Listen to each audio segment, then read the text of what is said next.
Orders came to him through a monitor on his desk, telling him what buttons to push, how long to push them, and in what order. This is what employee 427 did every day of every month of every year.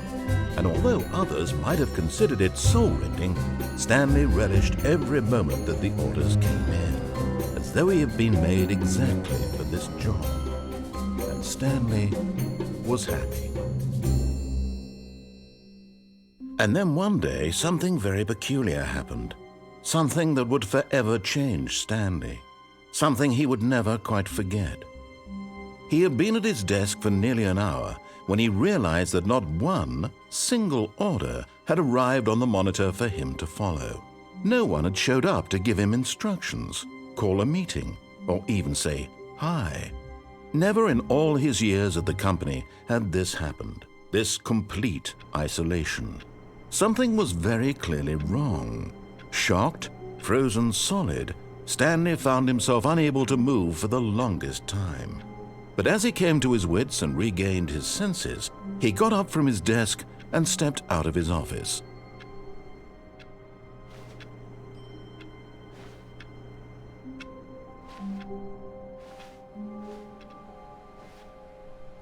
All of his co-workers were gone.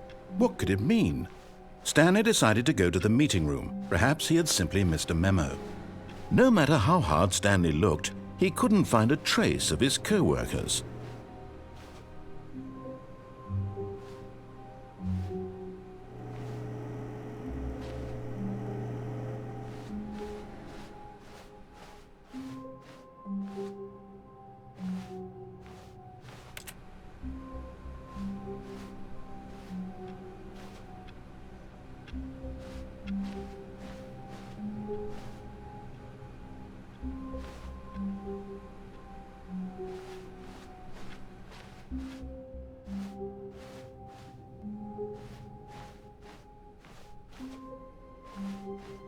When Stanley came to a set of 2 open doors, he entered the door on his left.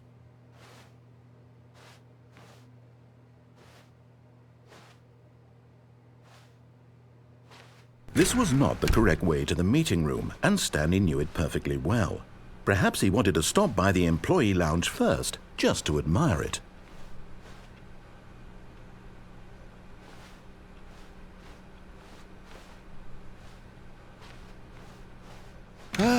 Yes, truly a room worth admiring.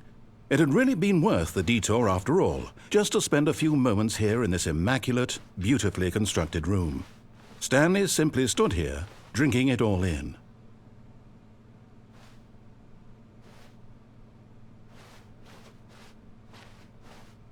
But eager to get back to business, Stanley took the first open door on his left.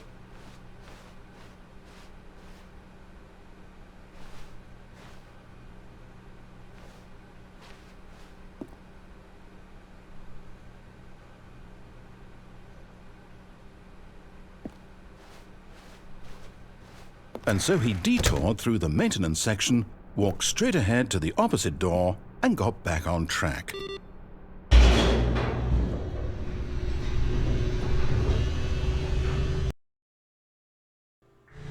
But Stanley didn't want to go back to the office. He wanted to wander about and get even further off track. So now in order to get back, he needed to go, from here it's, left. Oh, no, it's to the right, my mistake. No, not the right. Why would I have ever said it was to the right? What was I thinking? It's clearly... Oh dear, would you hold on for a minute, please? Now, let's see. We went down right, left, down, left, right. Yep, okay, yes. I've got it now. This story is absolutely, definitely this way.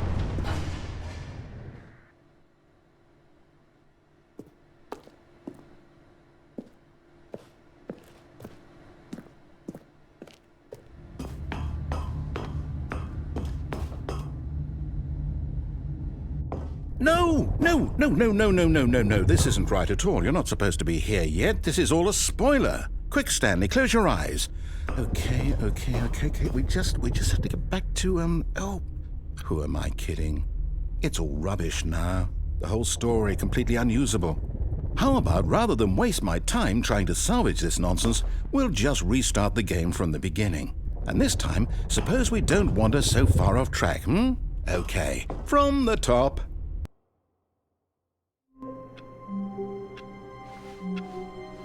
All of his co-workers were gone.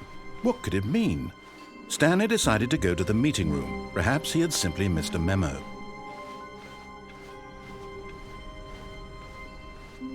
When Stanley... Wait, what? No, I restarted. I swear I definitely restarted the game over, completely fresh. Everything should be... Oh, did something change? Stanley, did you change anything when we were back in that room with all the monitors? Did you move the story somewhere or... Hold on. Why am I asking you? I'm the one who wrote the story. It was right here just a minute ago. I know for sure that it's here somewhere. Okay, then. It's an adventure. Come, Stanley. Let's find the story.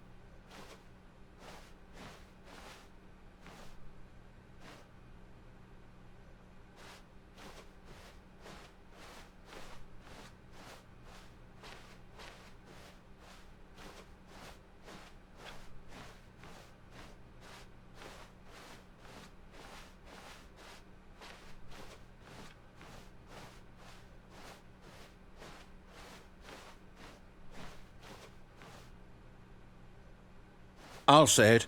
This is the worst adventure I've ever been on. I can promise you there definitely was a story here before. Do we need to restart the game again?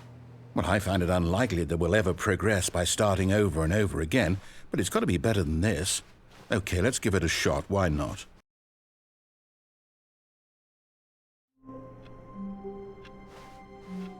All of his co-workers were gone. What could it mean? Stanley decided to go to the meeting room. Perhaps he had simply missed a memo.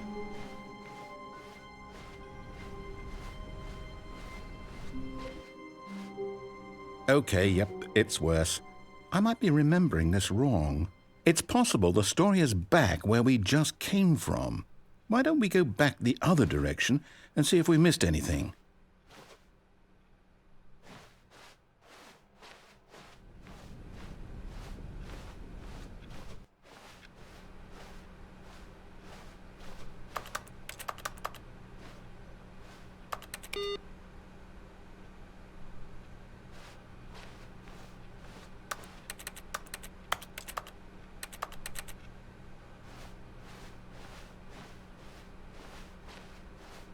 Aha!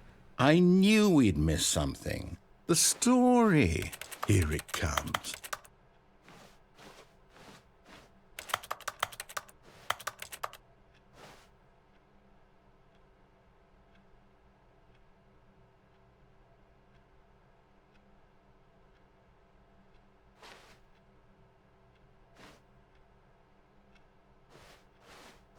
No, wait, never mind. Not the story. Okay, let's head back the other way and retrace our steps.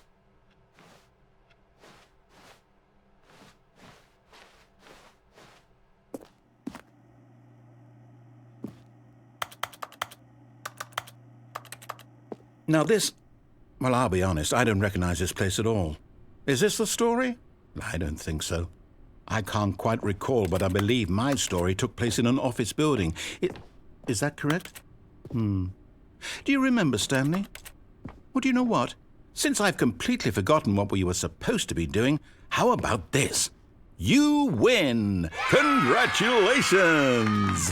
I know you put in a lot of hard work, and it really paid off, so good job. Oh, no. No, I don't feel right about this at all. We both know you didn't put in any actual work for that win. Some people win fair and square, and this was not one of those situations. Okay, I'm getting weirded out by whatever this place is. I don't care what might happen this time, I have to restart. All right, I've got a solution. This time, to make sure we don't get lost, I've employed the help of the Stanley Parable Adventure Line. Just follow the line. How simple is that?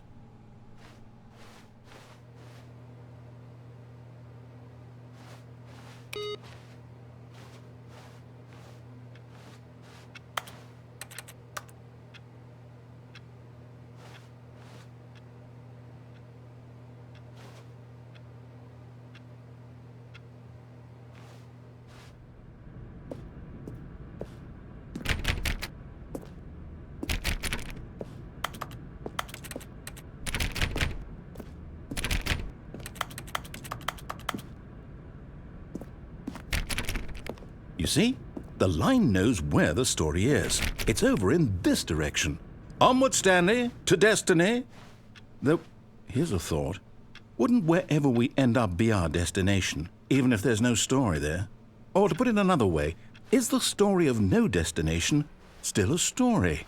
Simply by the act of moving forward, are we implying a journey such that a destination is inevitably conjured into being via the very manifestation of the nature of life itself? Okay, Stanley, I need to follow this train of thought for a minute. Just stick with me. Now, we can both agree that the nature of existence is in fact a byproduct of one's subjective experience of that existence, right? Okay, now if my experience of your existence rests inside of your subjective experience of this office, is this office in fact the skeleton of my own relative experiential mental subjective construct? Whoa. Hang on. That got a bit weird back there. Well, I'd like to apologize. Not sure where I was going with all that. You know what? I think what we need right now is a bit of music to lighten the mood.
Cut the music, go back and look at that fern. Stanley, this fern will be very important later in the story.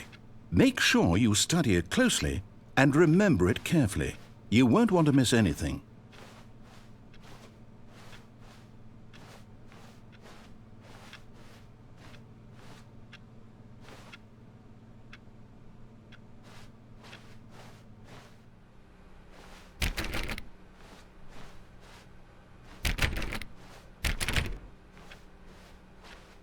Wait, what? We're back at the office? No. Line, you do know we're looking for the Stanley Parable, right? The story? Is any of this ringing a bell?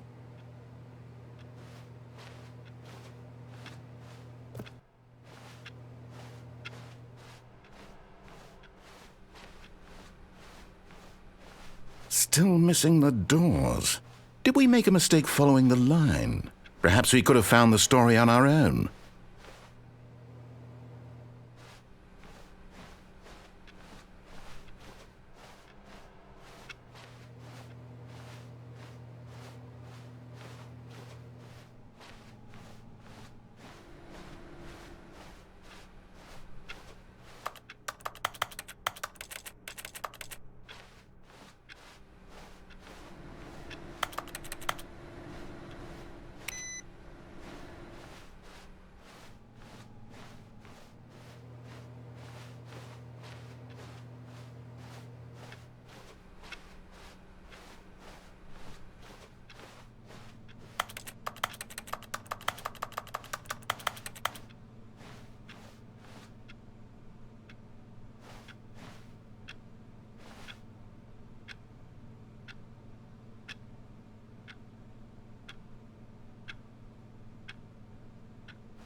No, no, no, not again, Line. How could you have done this to us? And after we trusted you, after everything we've been through, you... Oh, I can't take this anymore. To hell with it. Restart.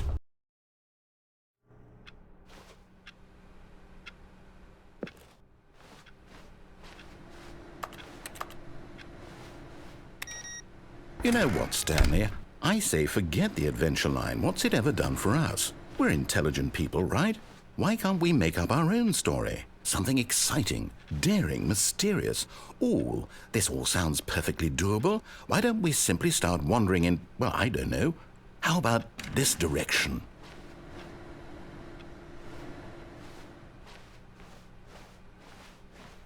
Now, yes, this is exciting. Just me and Stanley forging a new path, a new story. Well, it could be anything.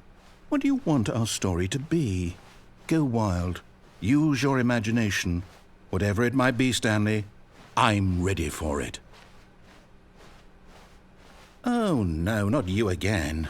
Stanley, I'd also like to veto the line from having any role in our awesome new story. No lines or monitor rooms. Just don't acknowledge it, and we should be fine.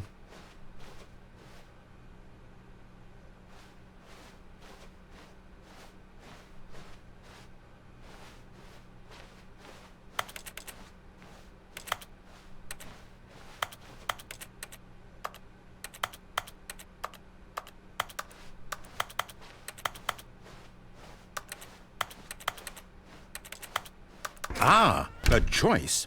We get to make a decision. From here, the story is in our control. How important we mustn't squander the opportunity. In fact, I believe I need a minute to think here. Just walk in circles for a minute.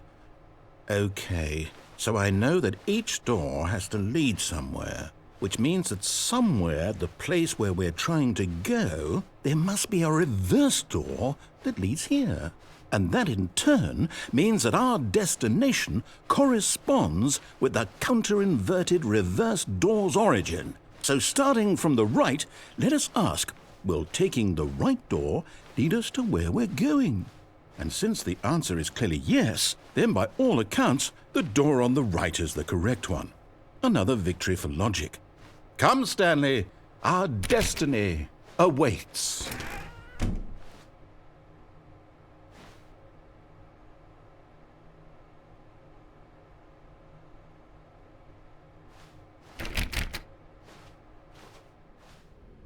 Oh, hold up, what's this? The confusion ending. You're telling me that's what this is? It's all one giant ending? And we're supposed to restart the game, what, eight times? That's really how all this goes? It's all determined? So now, according to the schedule, I restart again. Then what? Am I just supposed to forget?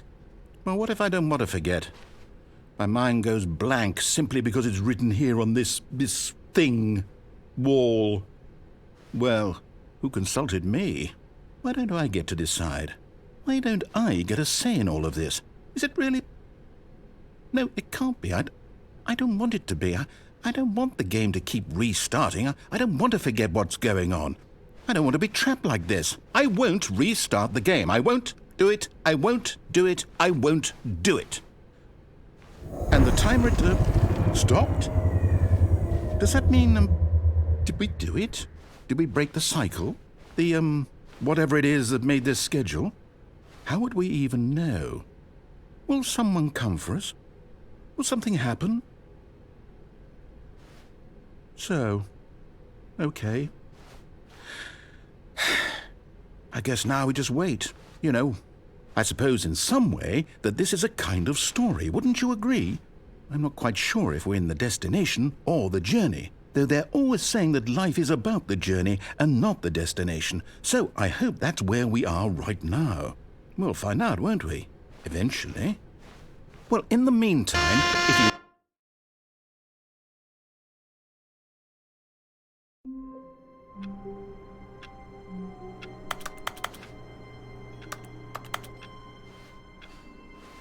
All of his co-workers were gone. What could it mean? Stanley decided to go to the meeting room. Perhaps he had simply missed a memo.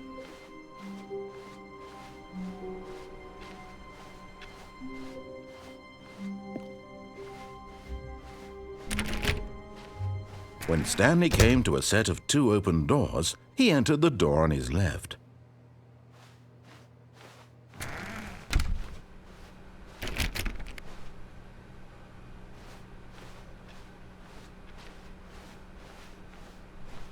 Yet there was not a single person here either. Feeling a wave of disbelief, Stanley decided to go up to his boss's office, hoping he might find an answer there.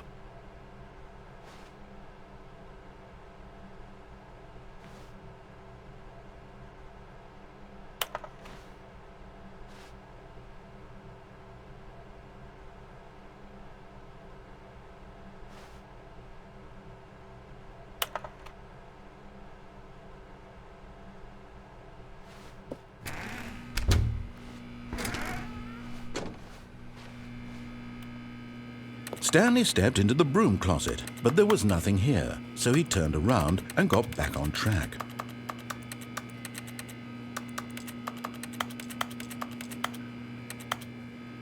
There was nothing here, no choice to make, no path to follow. Coming to a staircase, Stanley walked upstairs to his boss's office.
Stepping into his manager's office, Stanley was once again stunned to discover not an indication of any human life. Shocked, unraveled, Stanley wondered in disbelief who orchestrated this, what dark secret was being held from him. What he could not have known was that the keypad behind the boss's desk guarded the terrible truth that his boss had been keeping from him, and so the boss had assigned it an extra secret PIN number, 2845. But of course, Stanley couldn't possibly have known this.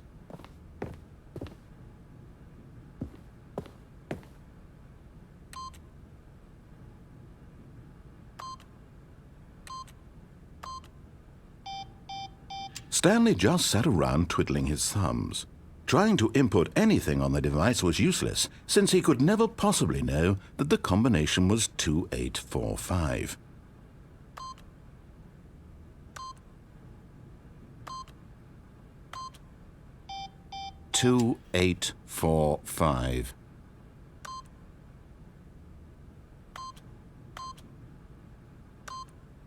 Yet incredibly, by simply pushing random buttons on the keypad, Stanley happened to input the correct code by sheer luck.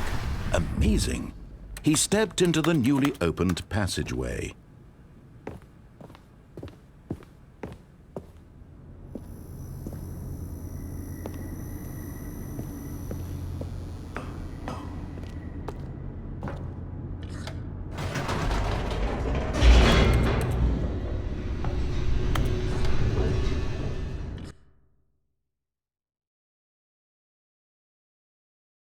Descending deeper into the building, Stanley realized he felt a bit peculiar.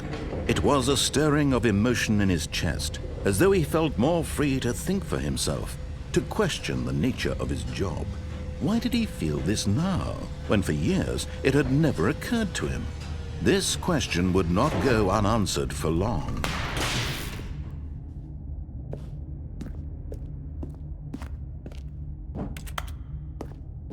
Stanley walked straight ahead through the large door that read Mind Control Facility.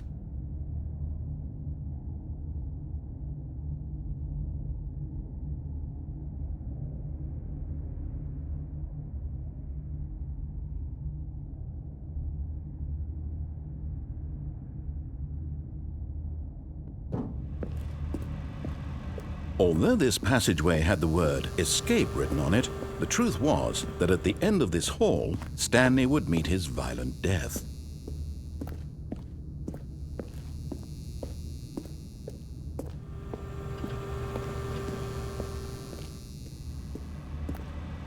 But of course, Stanley thought better of it, and nope, still on board with death.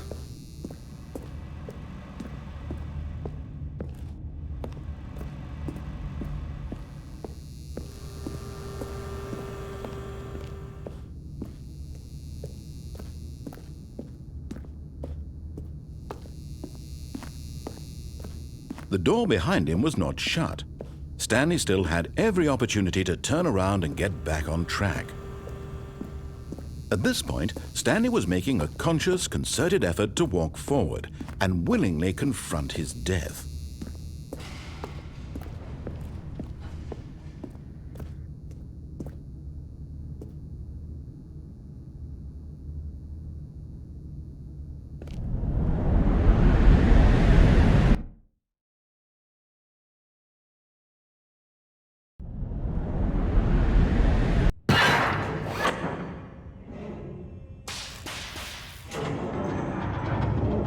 As the machine whirred into motion and Stanley was inched closer and closer to his demise, he reflected that his life had been of no consequence whatsoever. Stanley can't see the bigger picture. He doesn't know the real story, trapped forever in his narrow vision of what this world is.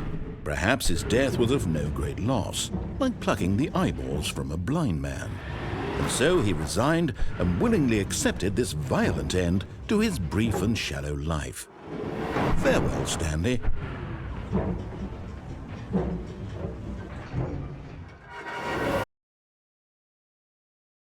Farewell, Stanley, cried the narrator, as Stanley was led helplessly into the enormous metal jaws.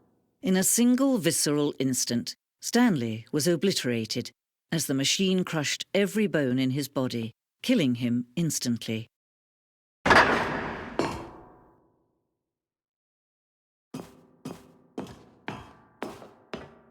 And yet it would be just a few minutes before Stanley would restart the game, back in his office, as alive as ever.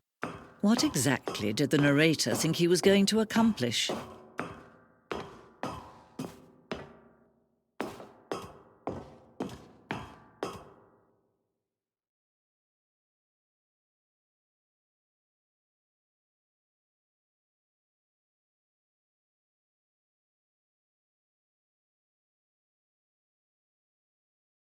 When every path you can walk has been created for you long in advance, death becomes meaningless, making life the same. Do you see now? Do you see that Stanley was already dead from the moment he hit start?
probably spend the next hour trying to solve it. Here. Easy on you.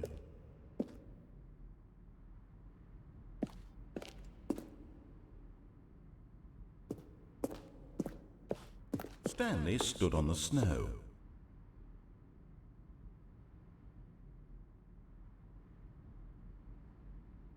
Stanley pushed the orange lever.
Oh, look at these two. How they wish to destroy one another. How they wish to control one another. How they both wish to be free.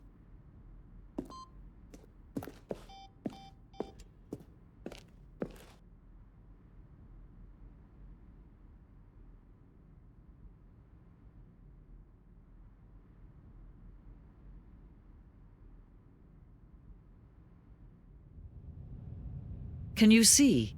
Can you see how much they need one another? No, perhaps not. Sometimes these things cannot be seen. But listen to me. You can still save these two. You can stop the program before they both fail.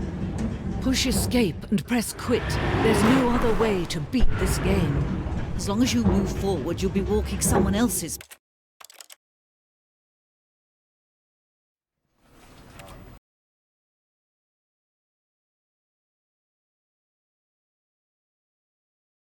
This is the story of a man named Stanley. Stanley worked.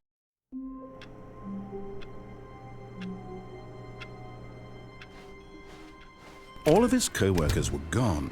What could it mean? Stanley decided to go to the meeting room. Perhaps he had simply missed a memo.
When Stanley came to a set of 2 open doors, he entered the door on his left.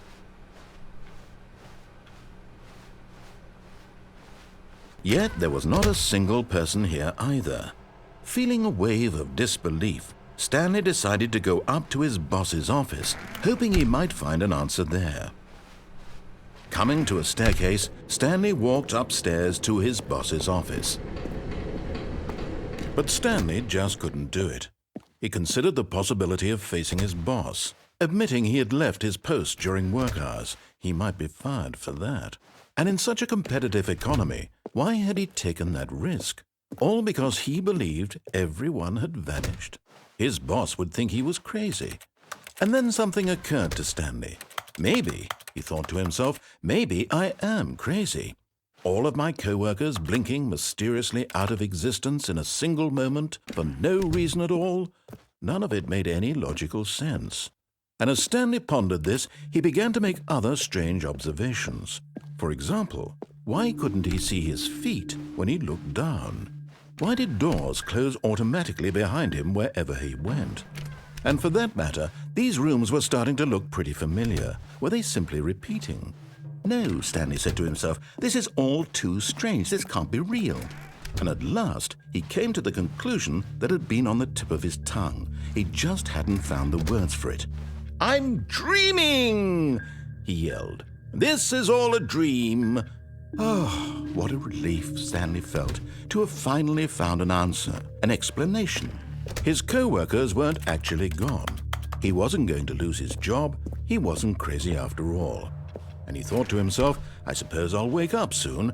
I'll have to go back to my boring real-life job pushing buttons. I may as well enjoy this while I'm still lucid. So he imagined himself flying and began to gently float above the ground. Then he imagined himself soaring through space on a magical starfield, and it too appeared. It was so much fun, and Stanley marveled that he had still not woken up. How was he remaining so lucid? And then perhaps the strangest question of them all entered Stanley's head. One he was amazed he hadn't asked himself sooner. Why is there a voice in my head dictating everything that I'm doing and thinking?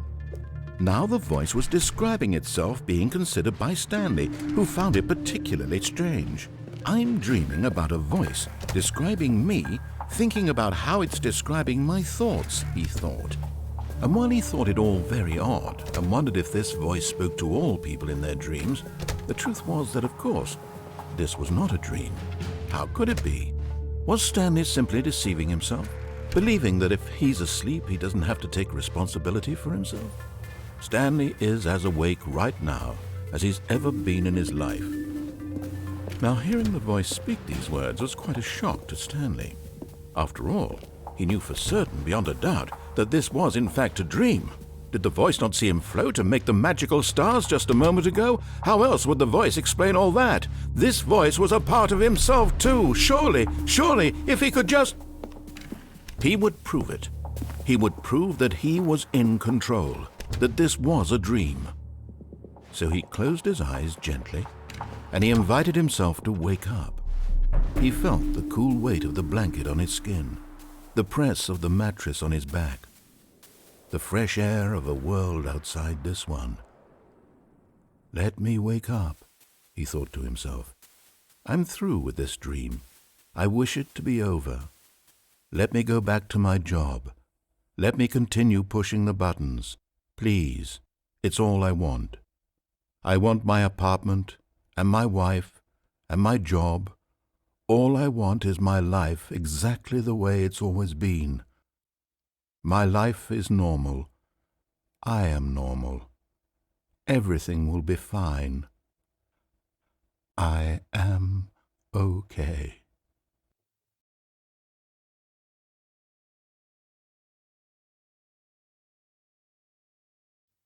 Stanley began screaming. Please, someone, wake me up. My name is Stanley. I have a boss. I have an office. I am real. Please, just someone tell me I am real. I must be real. I must be. Can anyone hear my voice? Who am I? Who am I? And everything went black.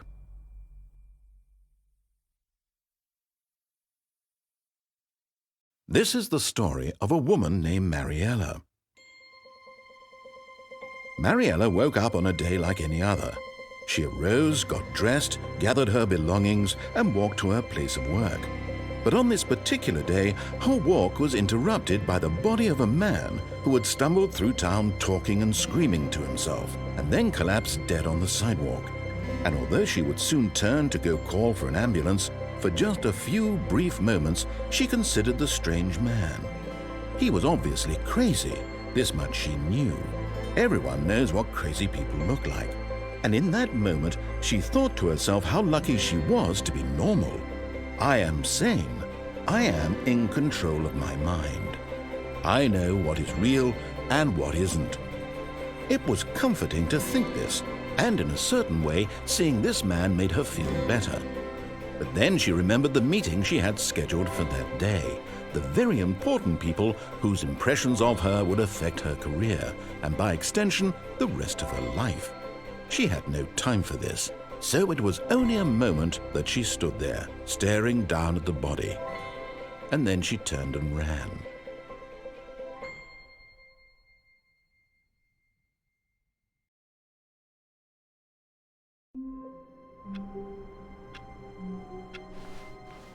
All of his co-workers were gone. What could it mean? Stanley decided to go to the meeting room. Perhaps he had simply missed a memo.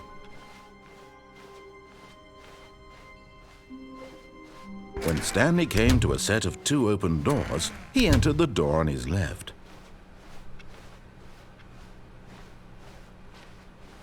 Yet there was not a single person here either.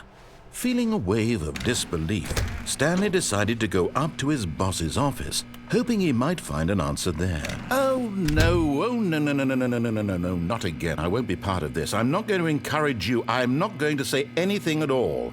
I'm just going to be patient and wait for you to finish whatever it is you enjoy doing so much in this room. Please take your time. Coming to a staircase, Stanley walked upstairs to his boss's office.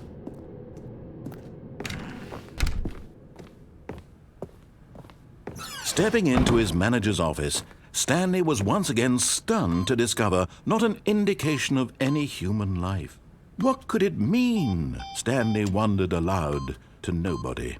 He began wildly tearing through papers on the boss's desk, pulling books off the shelf, looking behind paintings, desperate for clues to his situation. But his attention was caught by a keypad behind the boss's desk. What could its purpose be? In fact, this keypad guarded the terrible secret that lay buried below his feet. And so the boss had assigned it an extra secret PIN number, 2845. But of course, Stanley couldn't possibly have known this.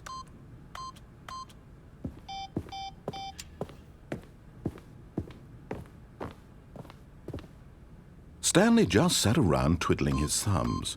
Trying to input anything on the device was useless, since he could never possibly know that the combination was 2845.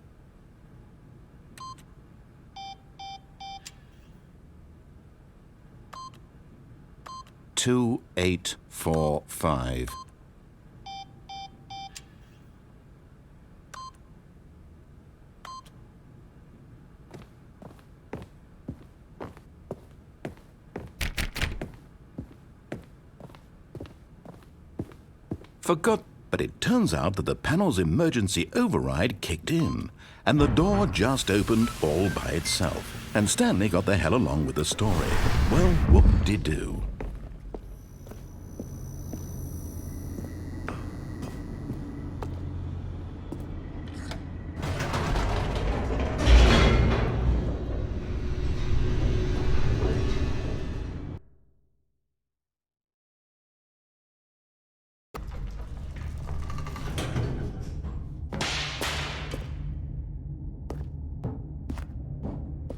Stanley walked straight ahead through the large door that read Mind Control Facility.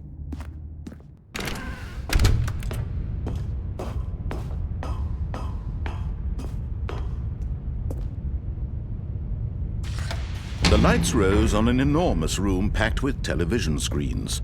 What horrible secret did this place hold? Stanley thought to himself. did he have the strength to find out?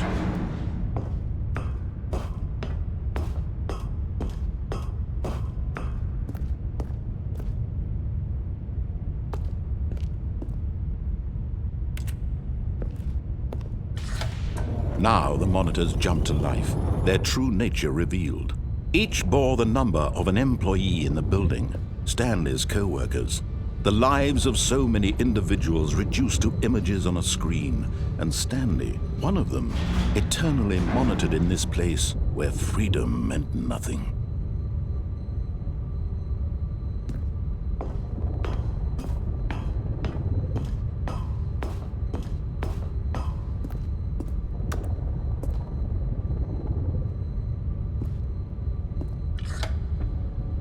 This mind control facility, it was too horrible to believe. It couldn't be true. Had Stanley really been under someone's control all this time?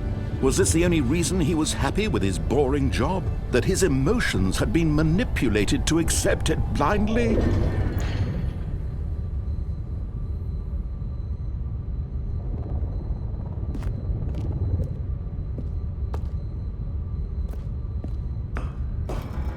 No.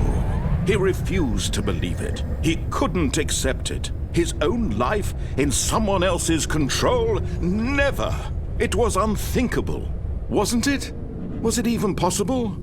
Had he truly spent his entire life utterly blind to the world? But here was the proof. The heart of the operation. Controls labeled with emotions. Happy or sad or content. Walking, eating, working, all of it monitored and commanded from this very place.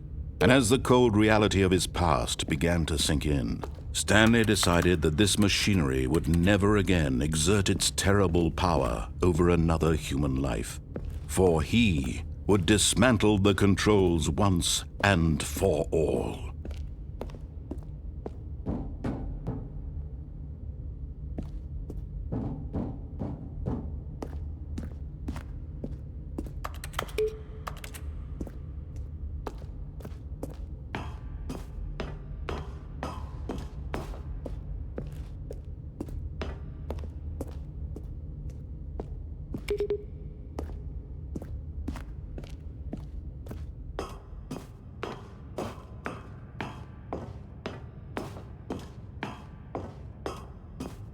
And when at last he found the source of the room's power, he knew it was his duty, his obligation, to put an end to this horrible place and to everything it stood for. Oh, Stanley, you didn't just activate the controls, did you? After they kept you enslaved all these years, you go and you try to take control of the machine for yourself. Is that what you wanted? Control? Oh, Stanley, I applaud your effort, I really do. But you need to understand, there's only so much that machine can do. You were supposed to let it go, turn the controls off, and leave. If you want to throw my story off track, you're going to have to do much better than that. I'm afraid you don't have nearly the power you think you do. For example, and I believe you'll find this pertinent, Stanley suddenly realized he had just initiated the network's emergency detonation system. In the event that this machine is activated without proper DNA identification, nuclear detonators are set to explode, eliminating the entire complex. How long until detonation then? Let's say, 2 minutes. Now this is making things a little more fun, isn't it, Stanley? It's your time to shine. You are the star. It's your story now. Shape it to your heart's desires. Oh, this is much better than what I had in mind. What a shame we have so little time left to enjoy it. Mere moments until the bomb goes off. But what precious moments each one of them is. More time to talk about you, about me, where we're going, what all this means. I barely know where to start. What's that? You'd like to know where your co-workers are? A moment of solace before you're obliterated? All right, I'm in a good mood. You're gonna die anyway. I'll tell you exactly what happened to them. I erased them. I turned off the machine. I set you free. Of course, that was merely in this instance of the story. Sometimes when I tell it, I simply let you sit there in your office forever, pushing buttons endlessly and then dying alone. Other times, I let the office sink into the ground, swallowing everyone inside, or I let it burn to a crisp. I have to say this, though, this version of events has been rather amusing. Watching you try to make sense of everything and take back the control wrested away from you, it's quite rich. I almost hate to see it go. But I'm sure whatever I come up with on the next go-around will be even better. My goodness, only 34 seconds left. But I'm enjoying this so much.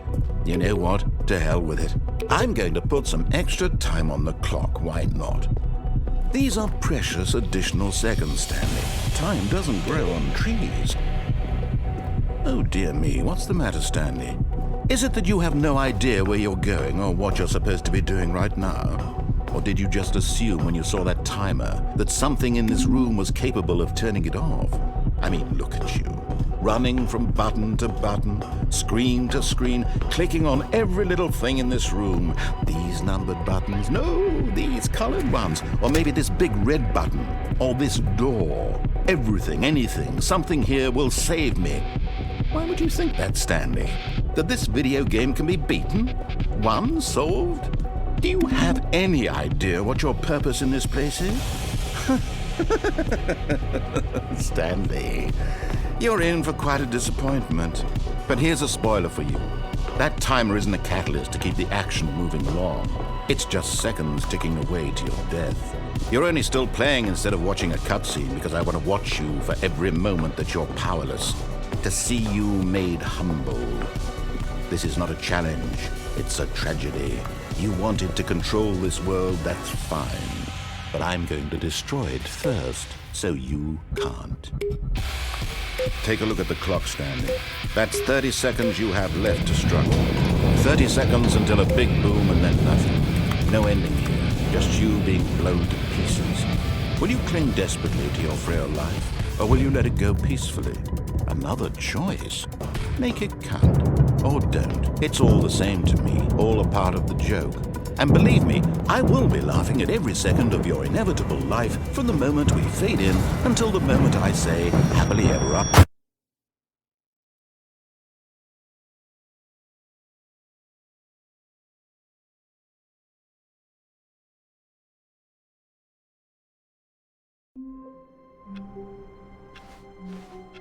All of his co-workers were gone.